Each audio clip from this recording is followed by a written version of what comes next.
oleh Komandan Khalid yang terakhir. Apa kita terangkan tentang itu karena seru berperan dulu. Bapak dan Ibu dari sekalian, nah sejak perang Badar di tawanan, dia menjadi tawanan Abdullah bin Ubay.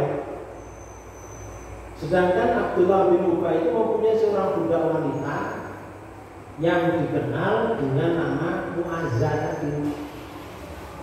Tawanan Quraisy itu menginginkan budak wanitanya, sedangkan budak wanita itu sudah masuk Islam. Maka budak wanita menolak karena dia masuk Islam, belum lanjut Mu'azzahnya.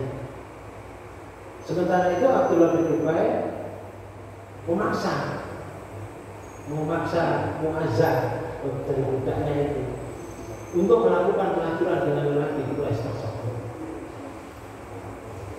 Bahkan memukulinya agar dia mau. Tujuan Abdullah bin Ubay agar budak wanita itu dapat mengandung. Kalau dia mengandung dari laki-laki Quraisy tadi, yang pada akhirnya dia akan menuntut tebusan anaknya. Gitu.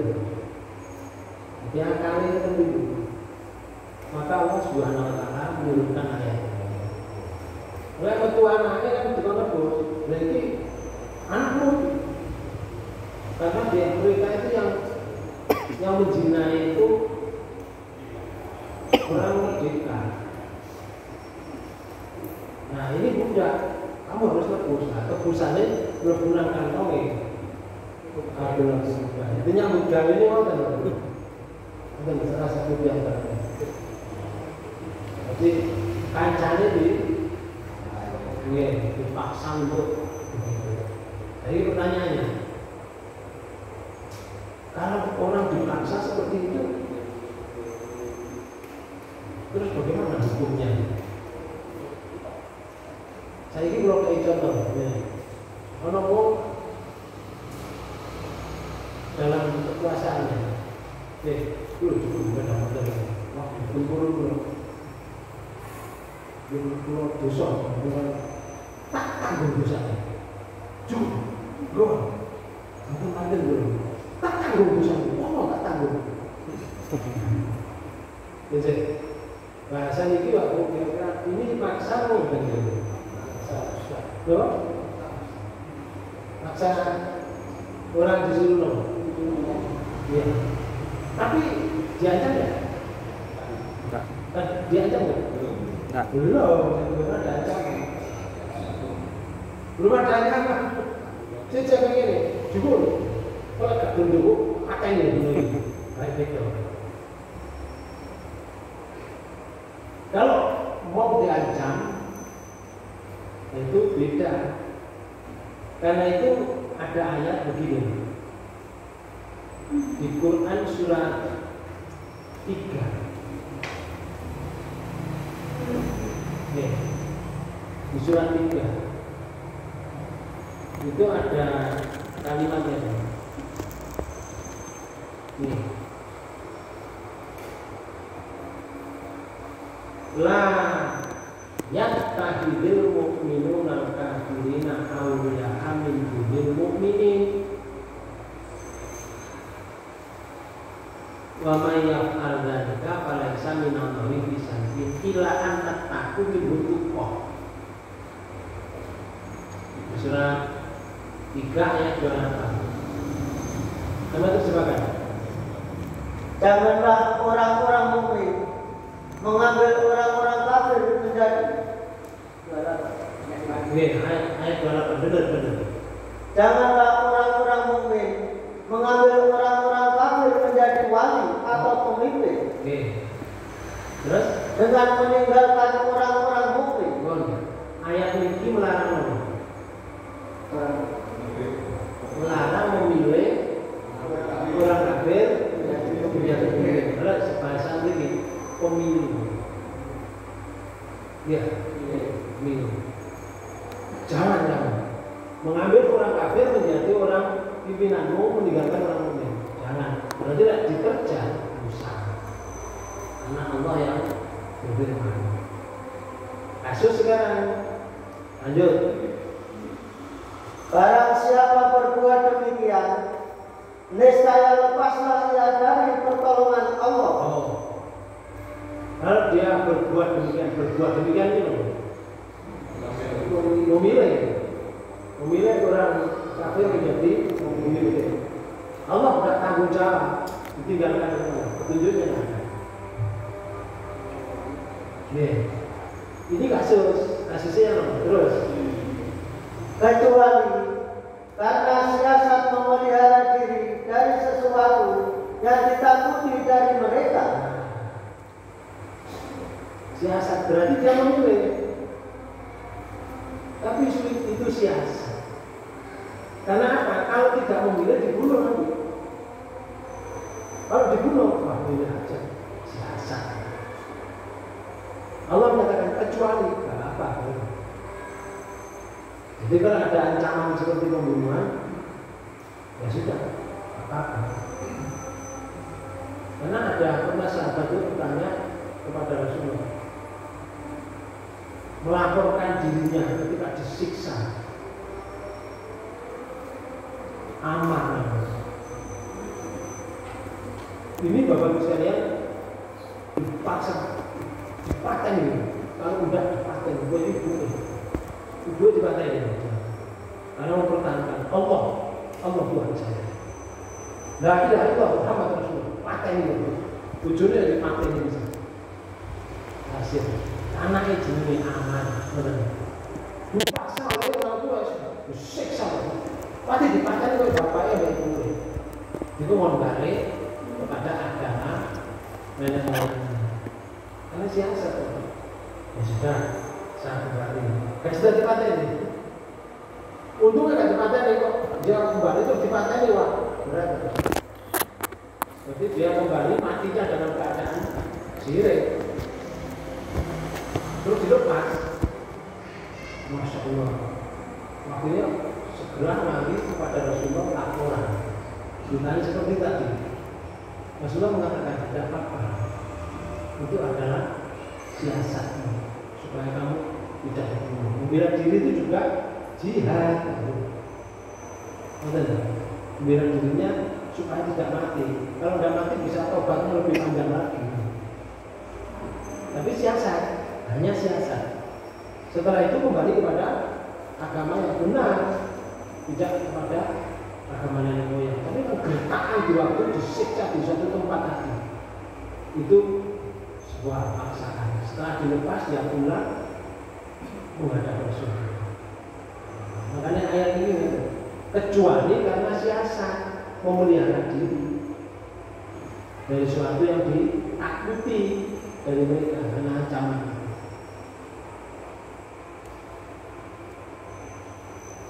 Akhir ayat wa yuhadzirukumullahu nafsahu wa ilallahi al-masir. Dan Allah memperingatkan kamu terhadap diri siksanya, dan hanya kepada Allah kembali. Balik sini. Di riwayat lain itu sebutkan di tafsirnya As-Sadi itu mengatakan bahwa ayat yang mulia ini diturunkan berkenaan dengan Abdullah bin Ubay bin Salul, pemimpin kaum munafik. Berarti kalau kaum munafik, Abdullah bin Ubay masuk Islam. Dia memiliki seorang budak wanita bernama Mu'azzah. Apabila dia kedatangan tamu, maka ia mengirimkan budak wanitanya kepada tamu itu agar si tamu berbuat zina dengan Mu'azzah. Tujuannya ialah agar dia beroleh imbalan dari tamunya, juga mendapat kehormatan. Jadi tamunya disuguhi tahu, disuguhi ote-ote, disuguhi Mu'azzah. Maka budak wanita itu lari si Mu'azzah ini menemui Abu Bakar radhiyallahu anhu dan mengadukan pengakuan tuannya. Kemudian Abu Bakar menceritakan hal tersebut kepada Nabi Shallallahu Alaihi Wasallam. Maka Nabi SAW memerintahkan kepada Abu Bakar agar membelinya dari tangan tuannya, Mu'azzah yang dibeli. Abdullah bin Ubay merasa terkejut lalu berkata, siapa yang membeli aku dari perlakuan Muhammad? Dia dapat mengalahkan kami dalam urusan juga kami, karena dibeli tidak. Maka Allah menurunkan ayat ini. Jadi beberapa asar waktu yang berkenaan dengan, tapi semuanya berkenaan dengan budak.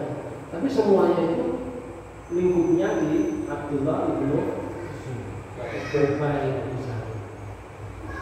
Jadi ayat ini tadi, jangan tukrihu fatayatikum, jangan kamu memaksa fatayatmu. Fatayatmu loh, berarti dia tuh kumpulan fatayat.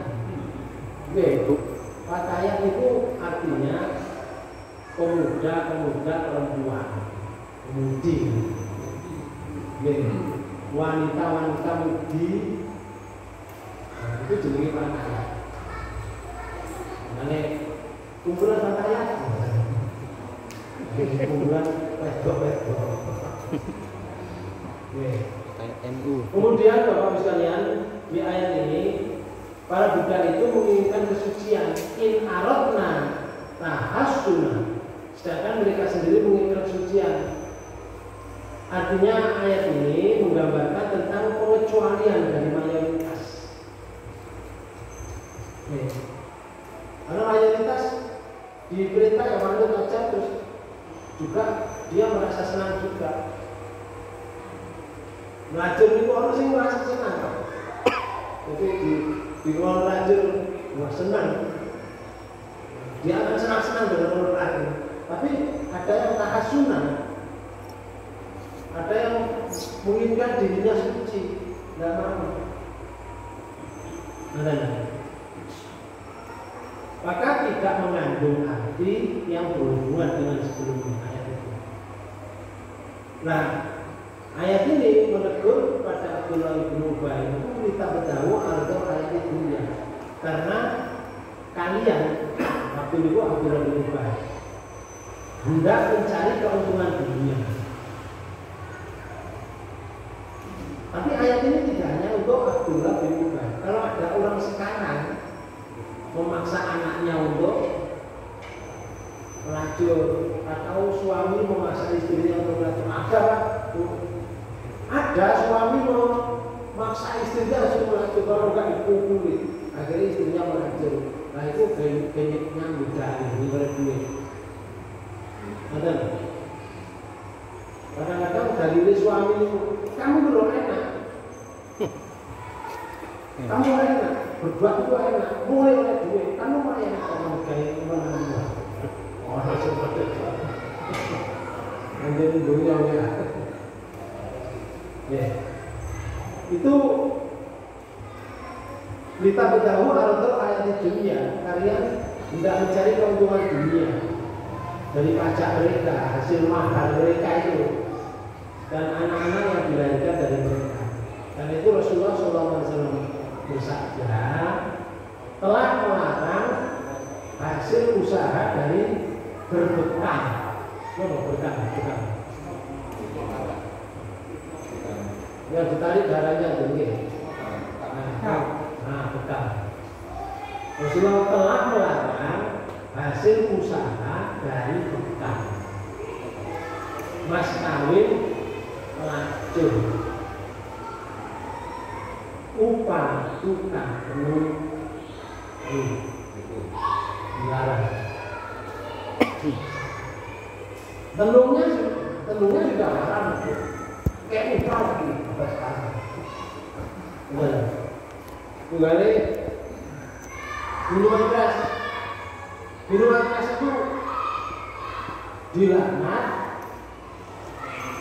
Ada minuman keras dilaknat, sehingga minuman keras dilaknat, sing dodol dilaknat, sing ngombe dilaknat, pabrike dilaknat. Kulit yang membawa dilaknat. Rasulullah mengatakan, satu negara, satu yang mendirikan, mengesahkan pabrik minuman keras. Walaupun sekarang dicabut, tapi saya dicabut kan lampiran dicabut, tapi mendirikan pabriknya tidak. Bagi saya pernah ngomong dengan orang yang biasa pergi keluar pulau. Salah satu di antaranya keluar ke pulau Maluku Timur, Papua. Itu di jalan-jalan banyak mereka nanti jadinya tidur, nggak penting. Karena kebiasaan mereka itu seperti itu. Kalau nggak penting itu, nah. Dan sekarang dibuatkan apa? Jalan tol kan di sana di sana dibuatkan jalan tol di Papua. Itu malah dipakai untuk tidur mereka. Naik mana? Itu pengalaman ada orang yang datang ke sana. Dia itu mereka tanggung, tapi tanya itu orang-orang menunggu.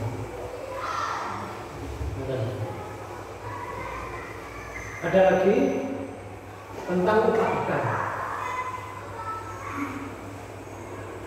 Dalam sebuah hadis dari Rafi bin Udaid radhiyallahu anhu yang berkata, sami'tu Nabi sallallahu alaihi wasallam yaqulu samul kasabi mahlul kalbi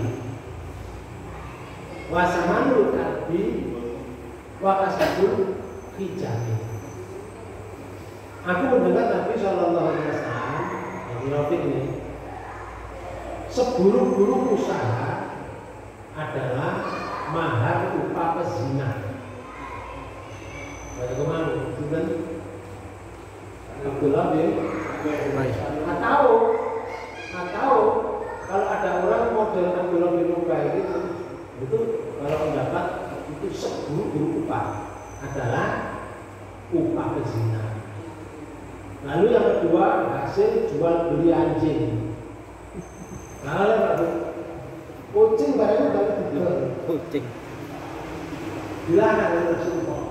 Tapi ada nggak orang beli kucing? Banyak. Wah itu tahu ya. Nggak boleh. Nah, tapi dari ngomong ini, aku lumayan kucing Anggora itu jenis kucing sampai tanah satu. Tapi nggak boleh dijual. Anjing juga nggak boleh dijual. Kalau mau jual anjing jadi Rasulullah seburuk-buruk usaha. Masya Allah. Enak. Ini jenenge asyaitonu yang disebut. Ada kalimat ini. Ya ayuhan nas kulu min thayyibati ma razaqnakum. Ya, wahai manusia, makanlah apa yang diberikan rezeki oleh Allah halal yang halal. Wala taqabiu. Kuduhan syaitan. Dan janganlah kamu mengikuti langkah-langkah setan. Innahu lakum aduwwun mubin. Sesungguhnya setan itu bagi kamu adalah musuh yang nyata. Itu salah satu usaha yang ini mungkin maksud jual anjing itu langkah setan.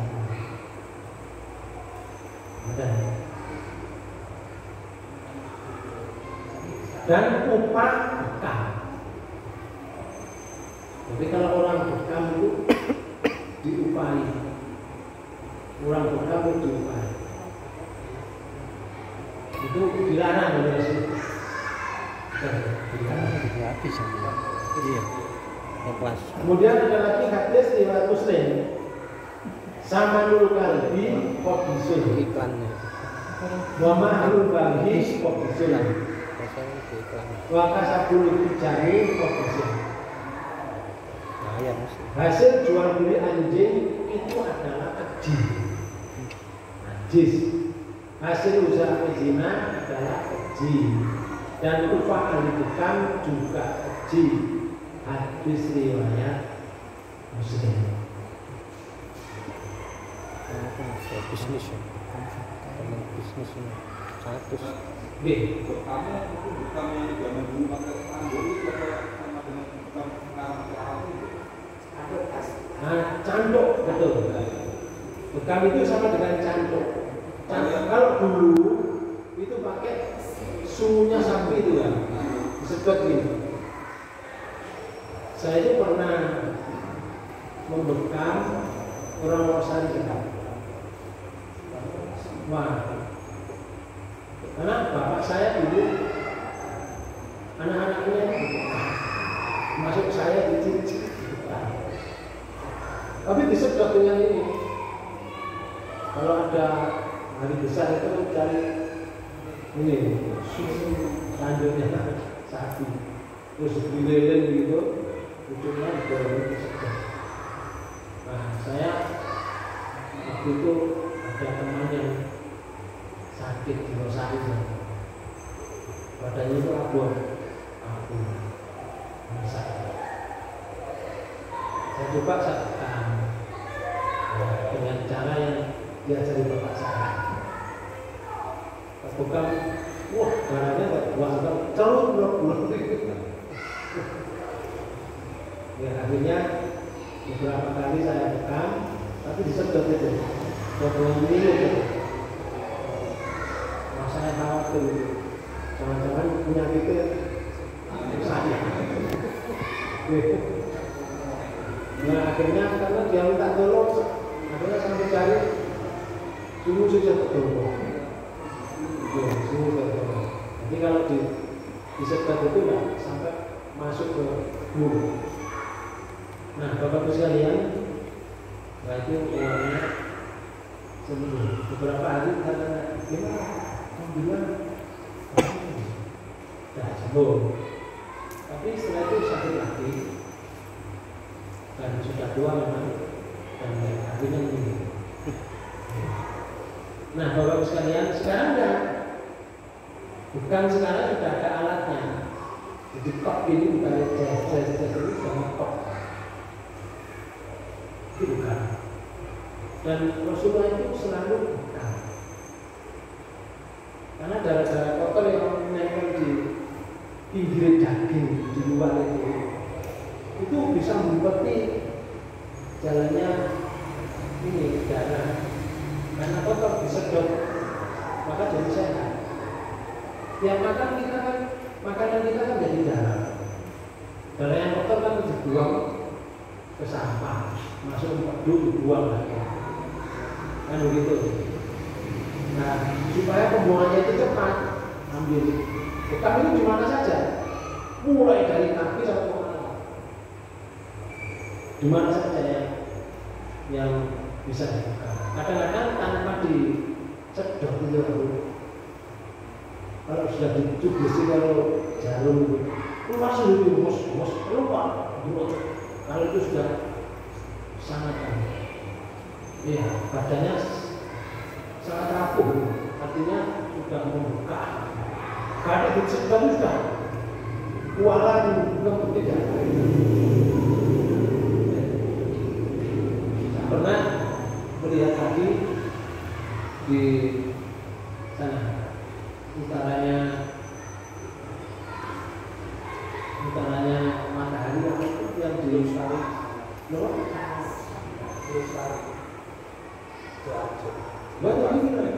bypass Enpas. Di situ saya lihat Gedangan. loh, itu apa ya? Bukan orang yang berdiri itu dijual saya ini berdiri dijual mulai dari kaki sampai ujung buahir jalan. Kalau dibuat dengan itu wah saya wah karena darah kotornya dibuangkan. Jadi bukannya tidak pakai disedot, disedot. Oh, kalau membangun kok bergerak. Barangnya itu ke bawah itu subhanallah. Buka apa? Enggak apa. mau coba apa mungkin bener loh besok mas gak jadi bangun singkatnya dulu jodoh gak sih bau dulu cuma menurut hadis ini gak oleh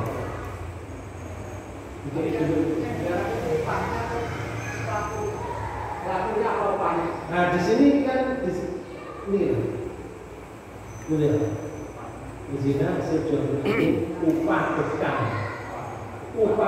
jadi yang bekam kalau nggak diupah kalau nggak diupah sama masih bekam Iya. Baru kalah.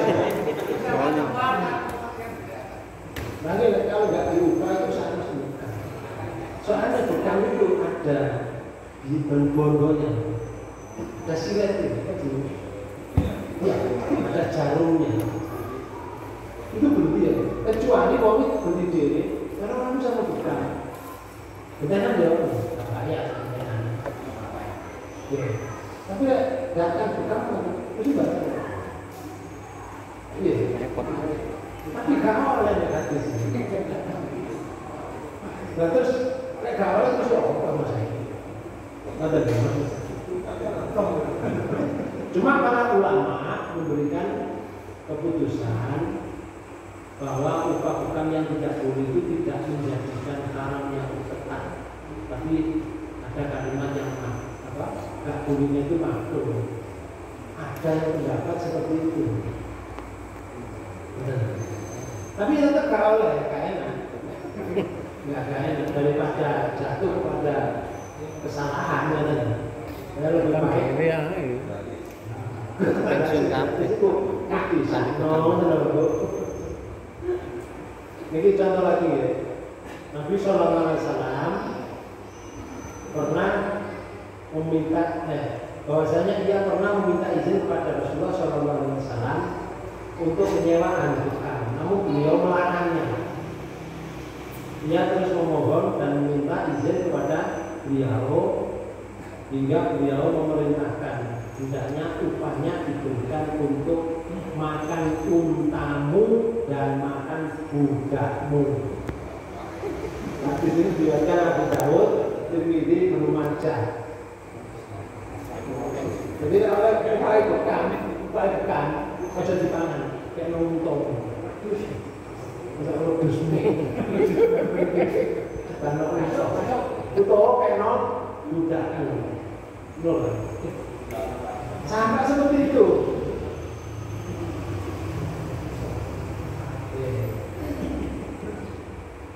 Di sini ada menyatakan ya mahlul bagi mas kawin melacur adalah kotor. Wakas dulu dijani kobisun tadi hasil usaha berbekam adalah kotor. Pasamanul kalbi kobisun dan hasil jualan anjing adalah kotor juga. Ada lagi makanya di akhir ayat ini akhir ayat ini wa may ri bunna wa inna Allah min ba'di dzalika ghafurur.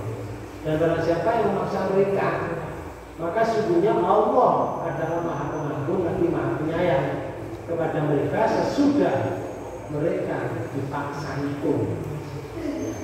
Diampuni, jadi orang gak dosa karena dipaksa.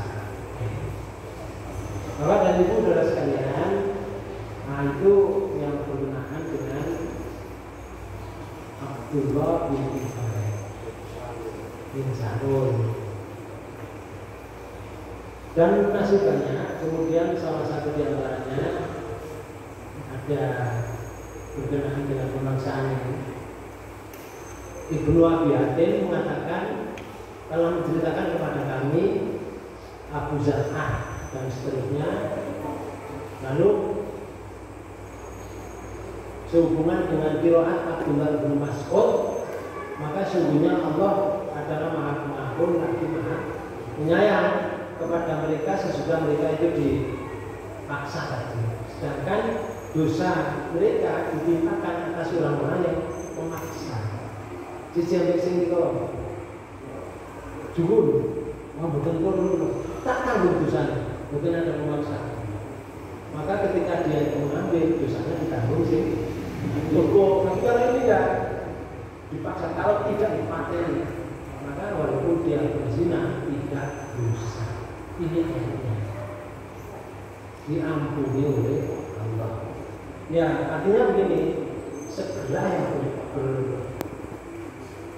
berzina tadi yang dipaksa tadi segera minta ampun dan diampuni.